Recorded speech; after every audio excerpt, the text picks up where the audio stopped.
को अचानक हरा दिया गया। रात को एक लीडर जीत के सोता है और मीडिया पे खबर भी आ जाती है कि ये लीडर जीत चुका है, इतनी लीड से जीत चुका है, और दिन चढ़ता है तो वो दिन के वक्त उसको पता चलता है कि आप तो इतने हज़ार की लीड से हार चुके हैं। ये बहुत बड़ा जुल्म है, ये बहुत बड़ी नाइंसाफ़ी है जो हमारे मुल्क के अंदर हो रही है, नहीं होनी चाहिए।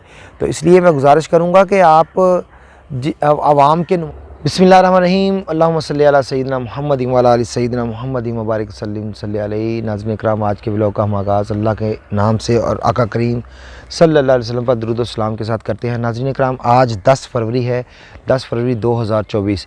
जिस तरह के हमने कल और परसों बात की थी इलेक्शन के हवाले से, आज मैं सुबह की सैर पे निकला हूँ और तो मैंने सोचा कि आज के हवाले से ही बात करते हैं कि मुल्की हालात किस तरफ जा रहे हैं, इस हवाले से बात करते हैं। तो मैं सुबह का मौसम ठंडा मौसम है, सर्दी लग रही है, अभी भी ठंडी ठंडी हवा चल रही है, धुंध भी है, हवा तो खैर इतनी नहीं है तेज़, लेकिन ठंड लग रही है। अभी तक सूरज नहीं निकला, धुंध है इधर।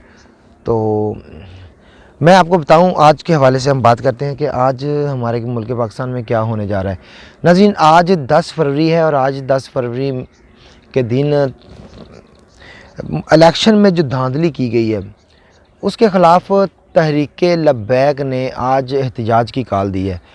और उनके साथ साथ मैं आपको एक और ख़बर बताऊं कि तहरीके इंसाफ ने भी तहरीके लब्बैक से रब्ता किया है कि हम मिलकर इस धांधली के ख़िलाफ़ निकलते हैं, लेकिन तहरीके लब्बैक ने कोई उनको पॉजिटिव जवाब नहीं दिया था। उन्होंने कहा था कि हम मशवरा करने के बाद आपको बताएंगे, लेकिन शायद उन्होंने क्या कहा या नहीं कहा उसकी ख़बर नहीं आई कि तहरीके इंसाफ तहरीके लब्बैक के साथ मुआहदा करके इस जुल्म के ख़िलाफ़ निकलती है या नहीं निकलती।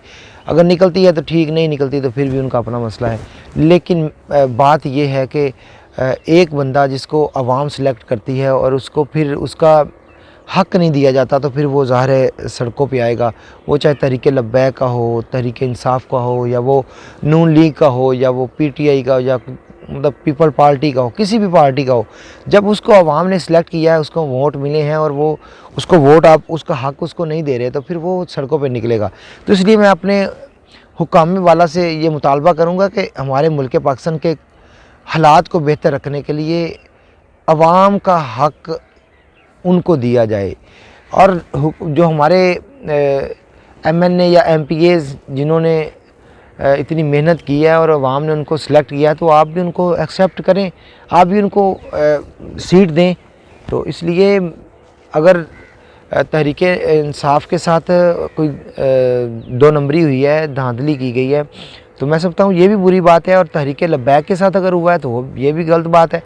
अब तहरीके लब्बैक दीन के नाम पे वोट ले रहे हैं, तो दीन का तो मसला आपको पता है कि ये इनका मकसद, अगर तहरीके लब्बैक इसलिए वोट ले रही है, आपको पता है कि वो दीन के नाम पे कि हम इस मुल्क के अंदर दीन का निफाज चाहते हैं, तो फिर दीन के निफाज के लिए जब वो निकल रहे हैं तो आप उनसे धोखा दीन के नाम पे कर रहे हैं, दीन के साथ धोखा कर रहे हैं।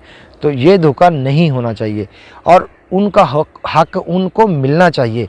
तहरीके लब्बैक का हक़ उनको मिलना चाहिए। उनकी वोट जो उनको अवाम ने दिए हैं, जो उनके नुमाइंदे अवाम ने चुने हैं, वो उनको आप एक्सेप्ट करें, आप उनके साथ धांधली ना करें और उनके साथ जुल्म ना करें। और दूसरी मैं आपको बात बताऊं कि तहरीके इंसाफ के साथ अगर 2 नंबरी हो रही है तो उसके बाद साथ भी नहीं होनी चाहिए। जो अवाम जिसको अपना नुमाइंदा सेलेक्ट करती है, उसको अवाम वोट देती है, तो फिर उसको आप माने, एक्सेप्ट करें।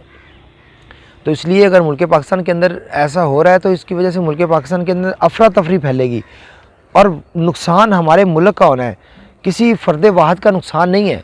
नुकसान सिर्फ़ और सिर्फ हमारे मुल्क का है। इसकी वजह से डॉलर का रेट भी अप हो जाएगा, कारोबार बंद हो जाएंगे और परेशानियां आएंगी। तो लोगों को बाहर निकलना पड़ेगा और जो लोग बाहर निकलेंगे ज़ाहिर है वो भी कारोबार करते हैं और मज़दूर तबका है, कारोबारी तबका है। अगर एक कारोबारी बंदा कारोबार बंद करके एहतजाज के लिए अपने लीडर की कॉल पे निकलता है तो ज़ाहिर है मुल्क का नुकसान होगा। और अगर फैक्ट्री में वो काम करता है, फैक्ट्री बंद हो जाएगी या उसकी वजह से फैक्ट्री में वो काम नहीं होगा जितना रूटीन में हो रहा है। तो इसलिए ये हमारे मुल्क का मसला है। हमारे मुल्क के कानून के मुताबिक जिसने जितने वोट लिए हैं उसको उसका हक़ मिलना चाहिए। अगर तहरीक लब्बैक ने इतने वोट लिए हैं, और साद रज़वी साहब अटक से NA 50 से साद रज़वी साहब, मैं ख़बरों में देख रहा था कि वो जीत रहे थे, तो उनको अचानक हरा दिया गया। रात को एक लीडर जीत के सोता है और मीडिया पे ख़बर भी आ जाती है कि ये लीडर जीत चुका है, इतनी लीड से जीत चुका है, और दिन चढ़ता है तो वो दिन के वक्त उसको पता चलता है कि आप तो इतने हज़ार की लीड से हार चुके हैं। ये बहुत बड़ा जुल्म है, ये बहुत बड़ी नाइंसाफ़ी है जो हमारे मुल्क के अंदर हो रही है, नहीं होनी चाहिए। तो इसलिए मैं गुजारिश करूँगा कि आप आवाम के नुमाइंदों को, जो जिनको आवाम ने सेलेक्ट किया, वो चाहे तहरीक लब्बैक के हों, तहरीक इंसाफ के हों या नून लीग के हों, जिसको भी आवाम ने सेलेक्ट किया, आप उसको माने, एक्सेप्ट करें, उसका हक़ उसको दें।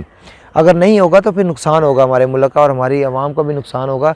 और दूसरी बात मैं आपको बताऊं कि अगर देखें, एक बात है कि अगर एक NA का हलका है या PP का एक हलका है, उस NA के अगर एक हलके के अंदर 300 पोलिंग स्टेशन बने हुए हैं, और 300 पोलिंग स्टेशन का रिज़ल्ट जब 5 बजे पोलिंग ख़त्म हो गई, एक टाइम पे पोलिंग ख़त्म हुई है सब पे, और गिनती करने में अगर 10 या 50 या 100 का रिज़ल्ट आपको मिल जाता है, यानी कि 100 पोलिंग स्टेशन का आपको 1 घंटे के अंदर अंदर रिज़ल्ट मिल जाता है, तो बाकी 100 का क्यों नहीं मिलता? बाकी 200 300 जो 200 रह गया है उसका क्यों नहीं मिलता भाई? बात ये है ना। देखिए 5 बजे तो पोलिंग स्टेशन ख़त्म हो गया, बंद कर दिया गया, उसके बाद तो गिनती करनी है। तो गिनती करने के लिए आप 2 दिन का टाइम ले लेते हैं, 2 दिन लगा देते हैं, तो ये क्या बात है? यही वो मसला है कि जिसकी वजह से अवाम में तशवीश आती है कि ये सब 2 नंबरी हो रही है। अगर 2 नंबरी हो रही है तो ये हमारे मुल्क का नुकसान हो रहा है।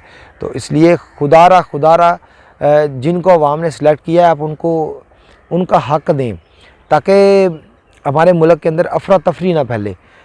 मैं किसी को नहीं कह रहा कि किस को आप इतनी सीटें दे दें, ये नहीं बात, ये गलत बात है। हमारे इलेक्शन होने का मतलब यही होता है कि आप इलेक्शन करवाएं, आवाम को चूज़ करने दें अपने नुमाइंदे, और अगर आवाम अपने नुमाइंदों को चूज़ करती है, आवाम अपने नुमाइंदों को चुन लेती है, तो फिर आप उनको एक्सेप्ट करें, अवामी नुमाइंदों को आगे आने दें। तो अल्लाह ताला हमारे हाल पे रहम फरमाए जी। आज मुल्क पाकिस्तान के अंदर जिस तरह तहरीक लब्बैक एहतजाजी रैली निकाल रही है, तो मैं समझता हूँ कि हुकूमत को भी अच्छे एहसन तरीके से उनको डील करना चाहिए, उनके साथ मुज़ाकरात करने चाहिए, जो उनके मामलात हैं उनको हल करना चाहिए, वरना ये हमारे मुल्क का मसला है, नुकसान होने का ख़तरा है। अल्लाह ताला हमारे मुल्क की हिफाजत फरमाए, और अल्लाह ताला हम सबको नेक और साले नुमाइंदा चुनने की तौफीक अता फरमाए, और अल्लाह ताला हमारे मुल्क के अंदर अमन पैदा फरमाए और सुकून से हम जी सकें, और अल्लाह ताला हम सब पर करम फरमाए। अगर आपके हलके में भी ऐसा हुआ है कि आपके हलके के अंदर किसी के साथ ज़्यादती हुई है, तो कमेंट्स बॉक्स में ज़रूर बताइएगा कि आपके हलके से कौन जीत रहा है, कौन हार रहा है, और किस किस को जितवा दिया गया, किसको हरा दिया गया। आपने कमेंट सेक्शन में ज़रूर जाके बताना है। दुआ में याद रखिएगा। मिलेंगे एक नई वीडियो के साथ। अस्सलामु अलैकुम वरहमतुल्लाहि वबरकातुहू।